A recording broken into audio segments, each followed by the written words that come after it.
Hello there, and thanks for joining me again on our good program today, Boys to Men.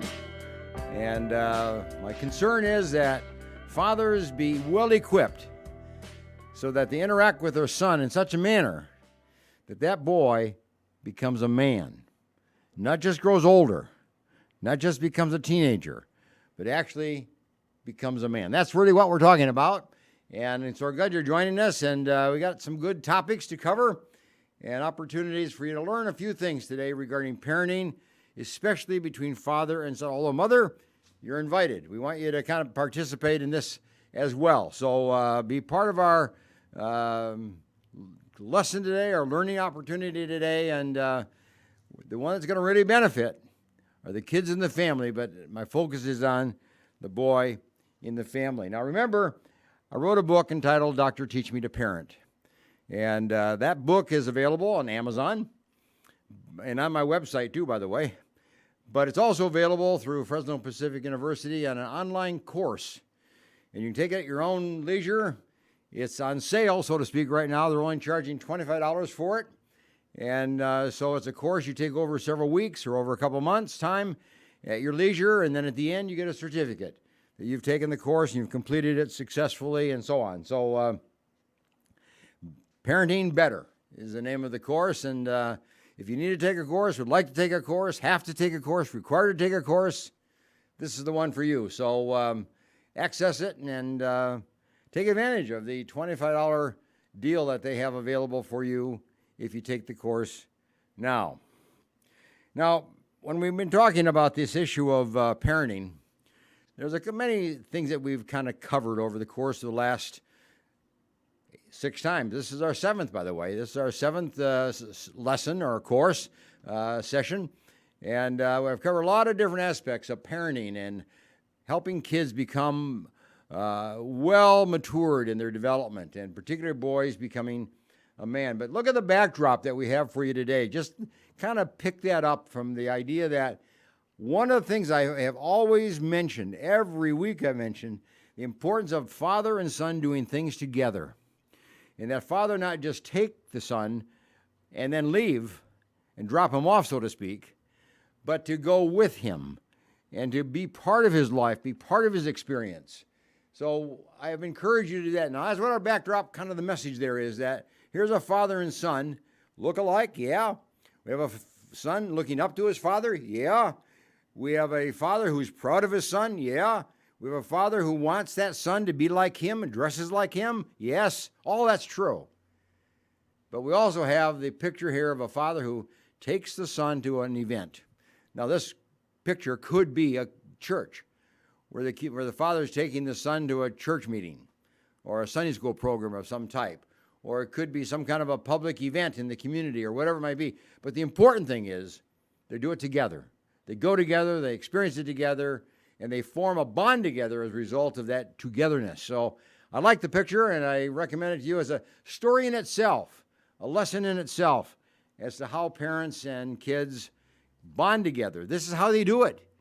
You schedule events, and you go together. You share joy together. You share experiences together. Then you have stories to tell throughout your life.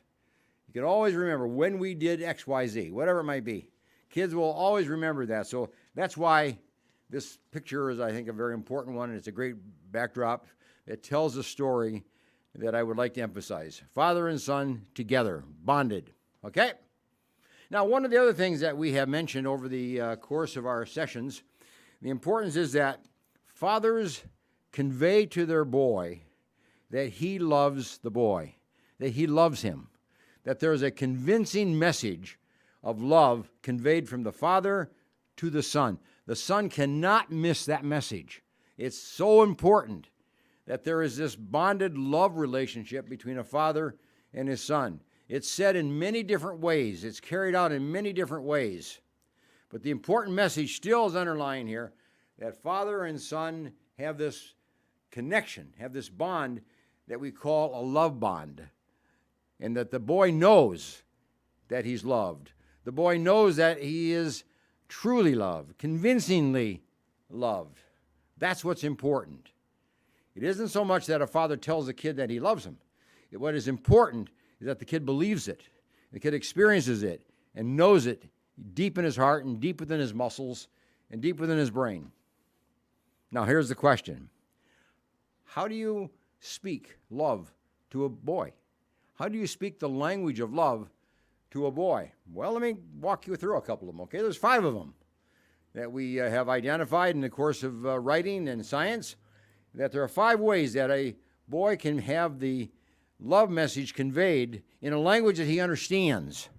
See, here's the deal. That if I speak English and you speak and understand Spanish, we're not going to have much of a relationship.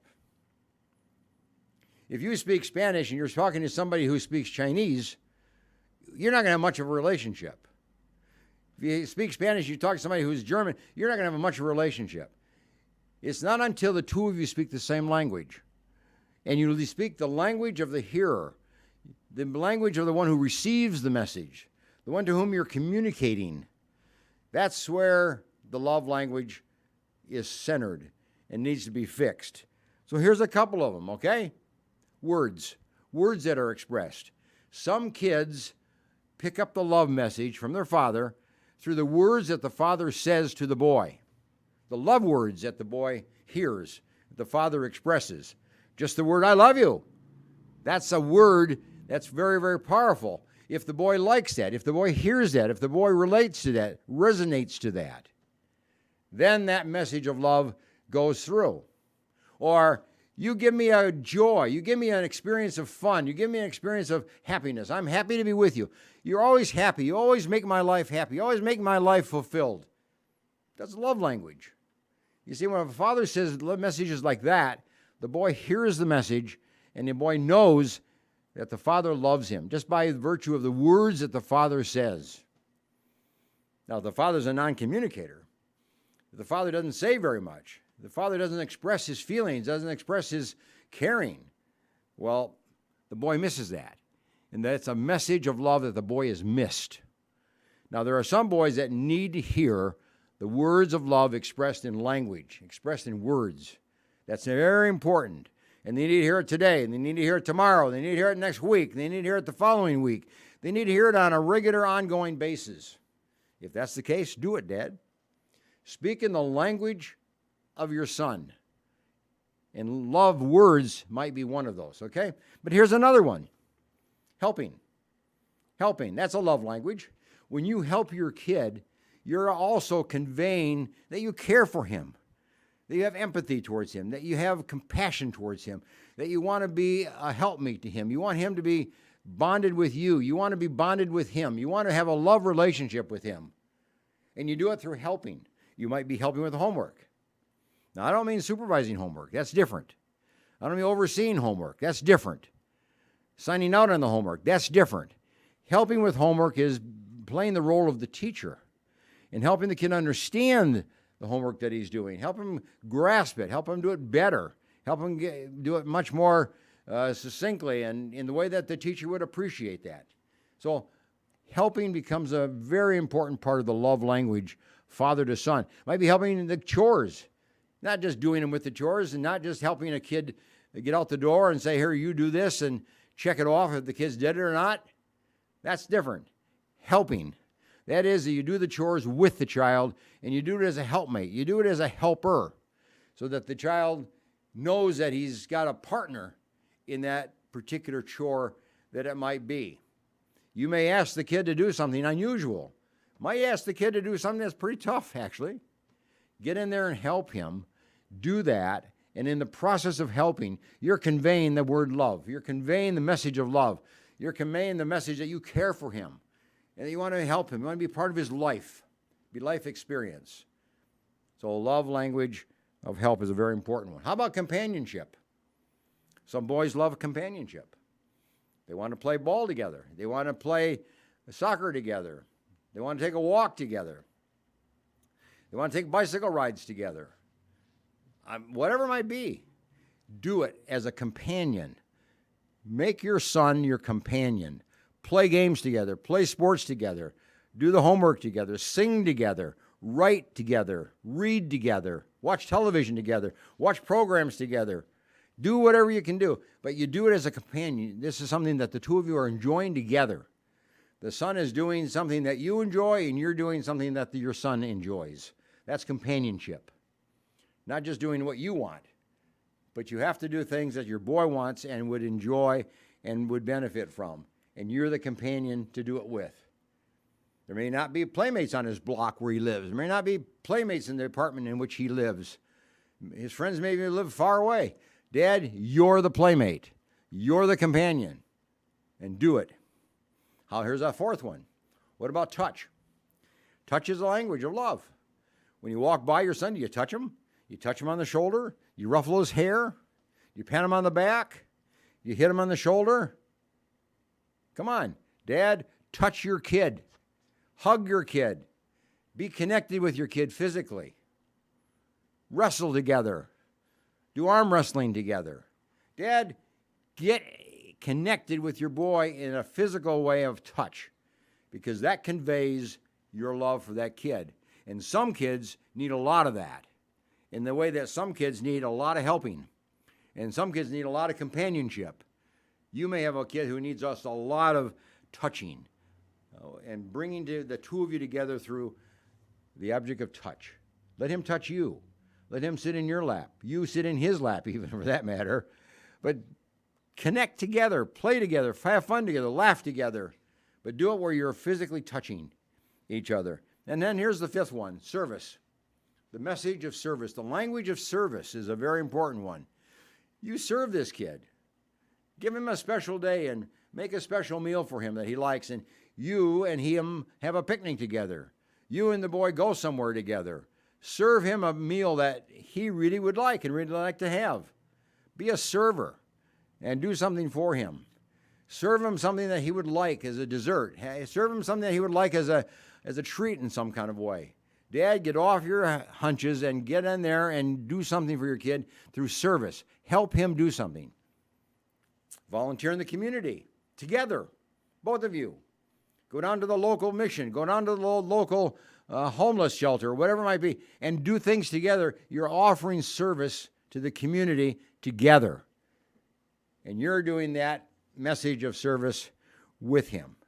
Kids will get the message that you love them when you do those kind of things together.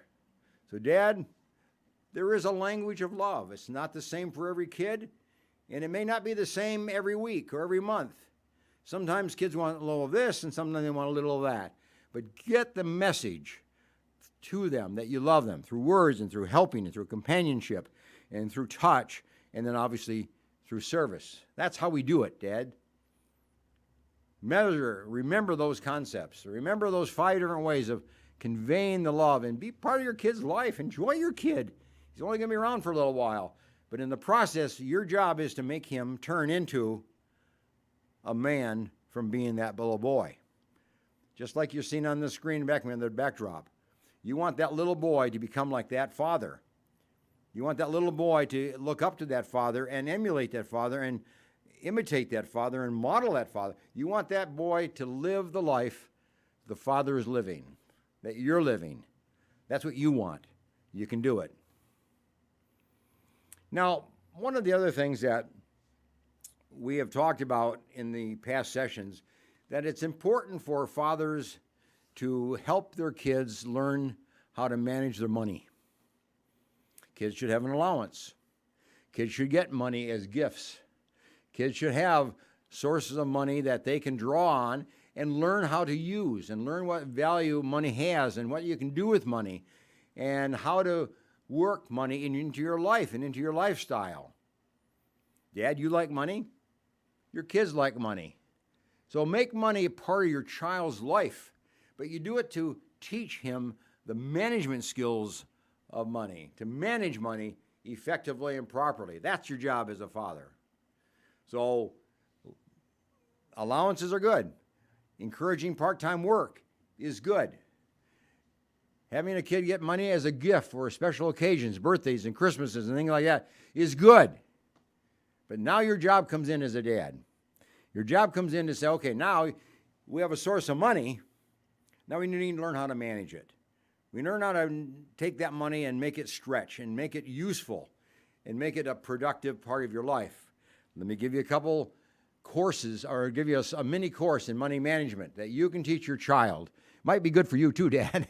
To learn this is a little course in money management, but it's for the purpose of teaching your kid how to manage money. First of all, you always spend less than you make. If a child gets $10 as a gift for birthday, you don't spend $10. You spend only a portion of that. But you always spend less than you actually bring in, or that you make, or that you've been given, or that you've earned. That's number one principle. Throughout life, you never spend the amount that you earn. You always spend less than you earn, because you have a cushion then of other money for other purposes, and I'll talk about that. Okay? So, spend less than you make. Number two is teach your kid how to track his spending. Teach your child how to get a notebook and write down every time he spends some money and he buys something, he records that. So at the end of the day, the end of the week, the end of the month, he can add up and show how much he has spent during that time period. And you got to always make sure that he spends less than he makes. But help him see what he's spending his money on. Now he can then learn. Maybe he spent too much for something, or maybe he should have spent something more for something else. Maybe he should have bought something else than what he did. He can analyze it at the end of the week or the end of the month and learn from his spending habits if that's a good spending habit or not. Dad, that's what you do. Teach him how to track. Teach him how to keep records. Keep him how to keep receipts. Keep him at the end of the month, be able to show what he spent money on and whether that was a valuable decision to make or not. So, Dad, that's your second step in money management with your kid. Here's your third one. Make sure your child knows that you don't go into debt. You avoid debt at all costs. You save for what you want to get, but you don't go into debt. You don't buy something and then borrow so that you can get it. You save, you accumulate a savings, and then you get what you are wanting to buy or your goal to achieve something that you really need to have and want to have. As our kids were growing up, they often wanted things, obviously like any other kid, but we always said to them, okay, you save so much, and we'll contribute, and we'll match that, and then you can get what you need to get. Now, and that's teaching savings. You see? Nothing wrong with savings, but you don't want to go into a debt program where you're owning grandma, you're owning grandpa, the kid owes you 10s and 20s and 40s and 50s, and before you know it's hundreds of dollars that he won't be able to repay. So then you have to do something else. So don't let him learn to borrow out of control. And it's best to save for something and then get what you want. And it's good to learn how to patience. Just save and have patience and wait until you can buy something that you really wanted, to buy. Okay, well, that leads us to my next point. Save. Just save for saving's sake. Put money in a bank. Put money in a checking account. Put money in a savings account. Put money in a Christmas account. Put money somewhere, but save money. If you have to put in a piggy bank, put it there. But save money. Make sure your child, every time he gets money, no matter how he gets it, some money goes into an account that we call saving, in a place that we call a savings account, so that over time he can build that up a little bit. So saving is an extremely important part of learning that you need to do with your kid so he can learn to not spend everything, but some of it you save. But here's another point in your money management lessons. Make sure you learn, you teach your child so the child learns how to develop what is called an emergency fund. You need an emergency fund. You may have an emergency. Your car may go out. The air conditioning may go out. Something may go wrong with your house or something, and you need funds to pay for that. That's what they call an emergency fund. Well, kids need an emergency fund as well. They have things that come up. They have a little party that they want to go to. They have a birthday party they want to attend. They have things that they want to do, but they don't have money for. An emergency fund is you put money aside for the day that you really need to pay for something because it's urgent or it's an emergency for you. So, Dad, emergency fund. You need one? Teach your kid to develop what is called an emergency fund. You create that, okay? Save for the future. That's another point. We all want things. We all want things into the future. We all want things next year. We all want things when we graduate. We all want things when school's out, over the summer. We all want things sometime in the future. Well, you save for it. You save for something in the future in the same way you save for something in an emergency fund. It's a reason to save. So you save because you want money to have at a particular time in the future to do something that is very important to you and that you're going to plan on doing. So save for the future. Now, it's early for many, many kids to save for their retirement. You need to save for your retirement. Hope you're doing it. But kids need to learn how to save for their life after graduation, perhaps. Something they want to buy or something they may want to do, or for the next summer or whatever it might be. That's savings for the future. Save, save, save. Make sure your kid takes a portion of the money for that particular purpose. Some parents say, okay, 10% goes into savings. 15% goes into savings. You can spend 80%, but the other 20% you have to use for these other purposes, for saving, for putting it away, to buy something, to pay off something, whatever it might be. But make sure money is stretched, and there's always a percentage that goes into savings for something. Here's another point that your kid is maybe not too old to appreciate or not too young to appreciate. Invest. You may invest. You may invest in stocks. You may have a retirement plan. You may have a savings account. Invest. A kid should have money in a savings account at least. Now, there's not a lot of interest that will come there, but at least it's something. And that's saving through an investment. Maybe you want to have a kid that, you want to say, oh, let's buy a couple of stocks. I'll buy one, you buy one. Or I'll buy 5 stocks. And then you can watch it over the course of the next 5 or 10 years and see how that stock accumulates. Kids like to buy stock in Disney because they think that's a pretty good thing. Or like to buy stock in Microwave or in Microsoft. And they may want to buy stock in some particular toy or company that they appreciate, Coca-Cola or something. Well, if that's the case, kid has interest in it, buy a couple stocks, put them aside, and just let them grow and let him watch the stock market of that particular stock and what happens to it over time. So help him learn how to invest, and that's one place to start. And then I always say this, make sure your child gives some money to charity. Give some money to the homeless. Give some money to the mission. Give some money to a charitable organization that helps somebody else. Make sure your kid connects with some charitable organization. If he's going to church, have him give money to the church. That's a charitable organization. Have him give a nickel. Have him give a dime. Have him give a quarter. Have him give $1. Have him give $2. Whatever it might be. Whatever he can afford and whatever the rule is at least 10% goes into a charitable gift. 10%. So help him understand that. Help him do it. Help him practice that and live that kind of life. And then lastly, here's my point that I mentioned on numerous occasions. Kid, make sure your dad has a will for you. Okay? Now, you may not understand that. You may not understand the implications of that, but Dad, you do. Dad, if you don't have a will for your family, you don't have a will for your kids, you're putting them at risk. Should something happen to you, should something happen to you and your wife, happen to you and their mother, that kid is at risk. A will says who will take care of the child in your absence, in your death. Where will your money go upon your death? Will it go for the upraising of your kids or there's some other purpose? Dad, you need a will.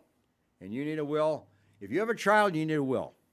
No matter how much you make, you want to make sure that whatever you make, that you see that money goes to the places that you want it to go, and that you want your children cared for by the people you want them to be cared for. It might be grandma and grandpa. It might be an aunt and uncle. It might be a good friend. Who knows? But you put that in your will as to who you would like to care for your children should something happen to you and a disaster occurs. So think that way. And I tell kids, make sure your parents have a will for you because kids, your parents will listen to you and they'll do it. So that's important, Dad. So there you are, Dad. Money management. Learn to manage your money first, obviously. Be an example, and then help your kid manage his own money and manage it well. Okay? Now, I'm going to shift my topic and my focus of attention to what is called a strong family home. What is a strong family home? Parents can do this, parents can do that, kids do this, do whatever. But a home life is strong if it has certain features, certain characteristics, if it's known for certain kind of actions and behavior patterns by the parents in that home. So what I like to do is just kind of shift our attention to what is a strong family home. And what are the characteristics? Let's take a look at it. I'll be with you in a minute.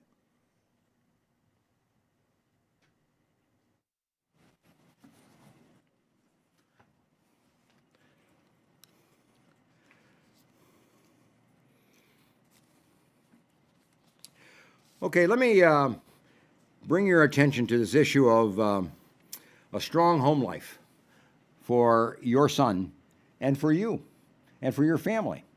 What makes a strong home? Well, here's what I like to identify, okay?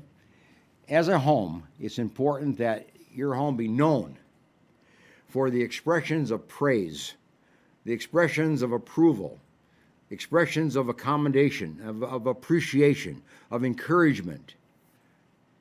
You see, kids need to be encouraged. Kids need to be approved. Kids need to be affirmed. Kids need to be praised. And they have reason to be. Kids often do a lot of good stuff. But Dad, it's your job to make sure your home is heard from the outside by people that say, yeah, I hear words of praise and encouragement and support for your kids. I hear it up and down the block. I know you do that. Make sure your home is known for that you have the vital characteristics of affirmation and praise and just expressing your gratitude and your happiness, for your kids. Encourage them.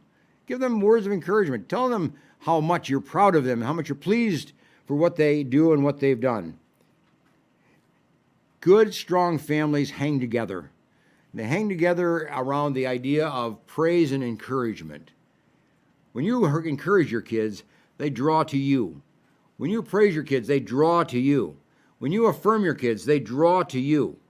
When you criticize, they draw apart. They pull apart. When you're negative and when you're sarcastic, they go this way. But when you praise and you approve, they come in. They come into your life and they come into the life of the family. Number one, very, very important. Number two, here's the next one. A home that's really a good home has a family that is devoted to each other. It's a devoted family. They're devoted to each other. In other words, families do things together. They enjoy each other. They are friends together as a family. And they break up into small bits and pieces. Father and son do things together. Mother and daughter do things together. Father and daughter do things together. Son and mother do things, together. You do things together with your grandparents. You do together with friends. A family life that comes together is a strong family. You come together as a whole family. You come together in these parts, in these separated parts. But the important thing is that together you have fun and you enjoy each other.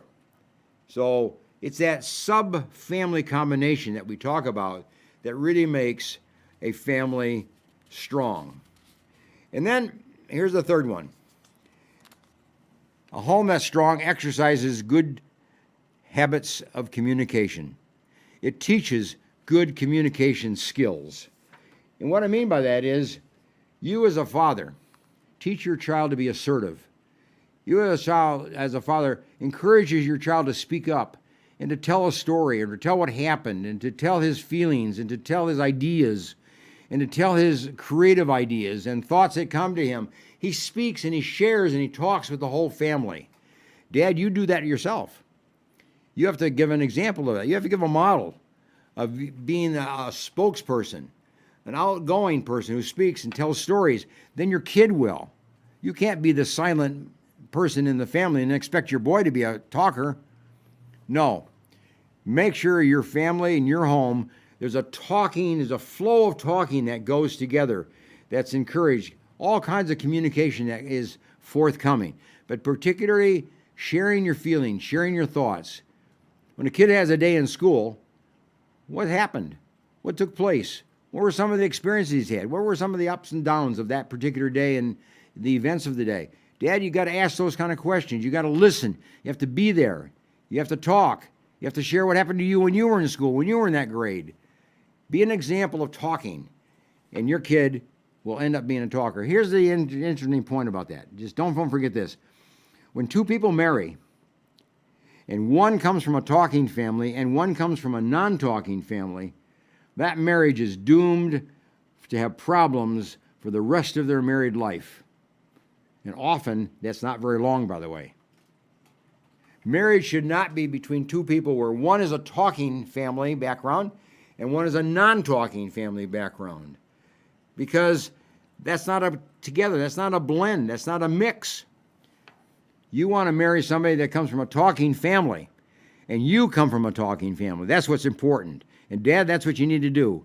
Teach your kid to talk. Teach your kid to listen. Teach your kid to interchange. Teach your kid to interact, to share. That's the important skill. It's in your lap, Dad. You do it by example. You do it by questioning. You do it by commenting. You do it by interaction. You do it by feedback. You do it by asking more questions. But get your kid to talk so he learns how to talk and becomes a talking person. Then your family, then your home life is a strong one. Okay, here's another point. Your home is to be a strong home. It needs to be a home where promises are kept and commitments are kept. You see, Dad, if you make a commitment, you need to follow through on that. Dad, if you make a promise, you need to follow through on that. If you lay down some kind of an edict, you need to follow through on that. If you come up with a punishment for your kid, you need to follow through on the punishment that you said. Exactly the way you said it and carry it out exactly the way you said. Or don't make it that way. Don't say those things. Only make statements that you can back up.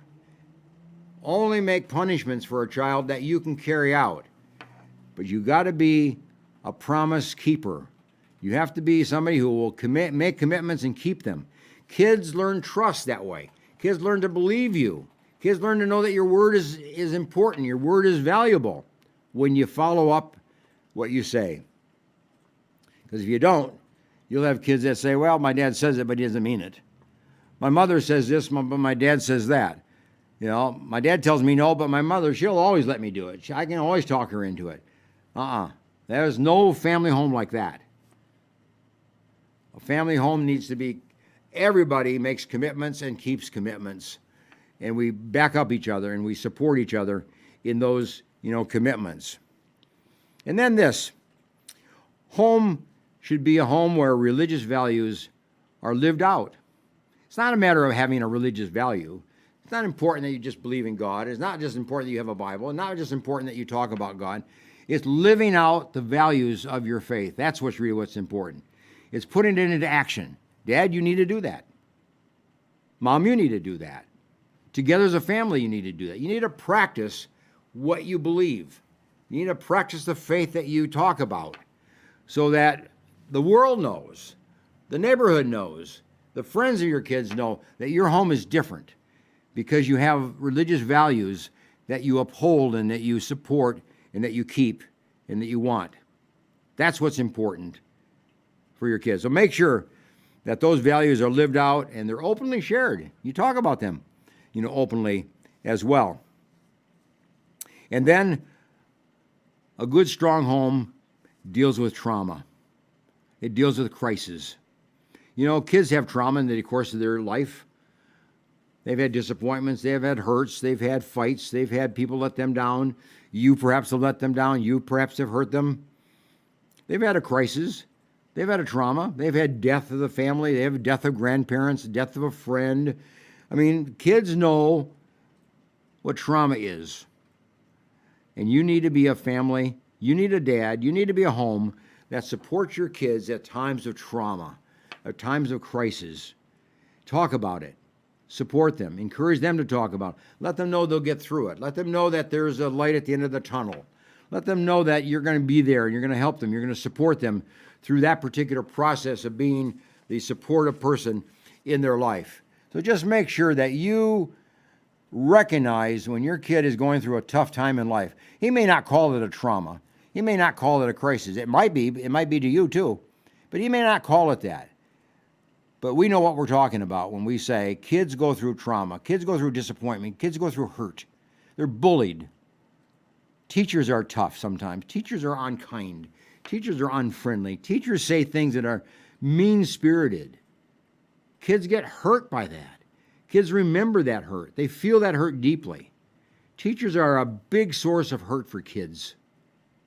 And you need to be there to be supportive of them, encourage them, and go to bat for them.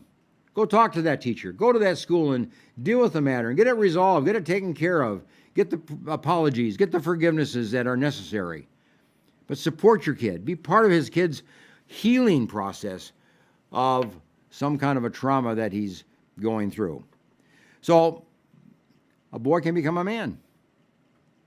A boy can become a man in your home. A boy can become a man in your home if your home follows these kinds of guidelines, these kinds of principles and behavior patterns and logistics of living as a family. Make sure that there is a home that's welcoming your kid in whatever he's going through and whatever he's experiencing, whatever he thinks about, whatever ideas he has, whatever point he wants to share. You're there to listen, and you're there to support him, and you're there to encourage him, and you're there to bring it out and help him develop it so that he becomes a mature individual. That's the boy becoming a man. Now, let me just kind of bring this to another head here on another point that's important in our family life. And sometimes we get a question at the end of this kind of program, and people will ask a question and say, what about this? Or how do you deal with that? Or how do you deal with that? Or they'll see me in my office, they'll see me in the street, and they'll ask me a question. You said something, and I'm wondering about this. They'll ask me a question. Here's a question that somebody asked of me, okay? Let me give you the question, and I'll give you the answer, to this particular question. If my young son wants to play with dolls, how do I handle that in the home? Good question, because it happens. It's part of life. It's part of childhood. It's part of boyhood. It's part of girlhood. It's part of the ways that kids live. It's part of the way that kids learn how to relate to each other and how a boy relates to a girl and how a girl relates to a boy. And they learn these kind of relationships by playing with dolls. Dolls are make-believe, but dolls are opportunities for lessons that they learn. But you can help. You can help your child in that kind of situation. Here's some of the things that you can do as a parent in helping your child learn how to be an effective kid. Redirect. That's the first one, redirect. In other words, when the kid's playing with a doll, when the boy's playing with a doll, just kind of slightly introduce other ways that doll can be played with, and before you know it, the boy is playing differently. He's not playing with a doll, he's playing with maybe some other object or some other aspect of it. Maybe he's playing doctor, or maybe he's playing school teacher, or maybe he's playing policeman with a doll, but he's playing the role maybe of a man or of a boy. So you just redirect him. Don't panic. Don't be scared of that necessarily. All boys do that. But your job as a parent is just help redirect it so that there is a flow of play that's more age appropriate as well as gender appropriate. But here's the second one. Monitor. If your kid's playing with a doll, monitor him. Is he always playing with dolls, or is this only one time, or is it only once in a while, or only rare occasions? Just monitor it. If it's too much, or if it's pretty regular, you may want to then step in and then redirect altogether. But if it's just occasionally, it may not necessarily be a big deal. So be careful that you don't panic. That's what's important, but monitor it. Here's the third thing. Provide toys for your boy that would be boy appropriate, male appropriate then. If you're concerned about that, what is the alternative to the doll? Does the kid have toys that would be of interest to him? Maybe take him to the toy shop. Maybe take him somewhere that you can buy toys that maybe he would like to have. There are male dolls as there are female dolls. I mean, there are ways that the kid can shift his attention, shift his focus. And you can do that by you introducing other kind of things to play with. so that they're more male appropriate. And then get them into boy activities. Remember, boys often play many sports, as do girls. But get them into a boy soccer team, a baseball team. Get them into a football team. Get them into sports. Get them into some kind of wrestling. Get them into tennis. Get them into golf. And then Dad and you do things together with him. But introduce other kids. Introduce other fathers. Introduce a combination of boys and fathers so that there's kind of a maleness that is emerging within that particular boy and his identity. But don't panic.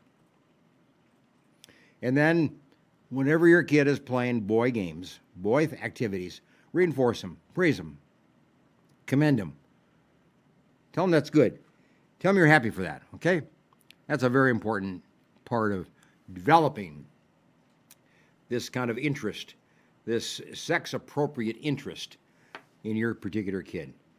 So make sure that that is what takes place in your family, takes place in your family home, and takes place between you and your boy. Remember the backdrop. We want you to become the father that that little boy looks up to and wants to become. And we want you to be the man that takes your kid to activities and to places and to things, and you form a partnership. Okay? That's a partnership. It's a good one. Do it yourself, okay? Hey, thanks for joining me today, and we'll pick it up again next week as we carry on our discussion of bringing boys into manhood. Thanks for joining me. Bye for now.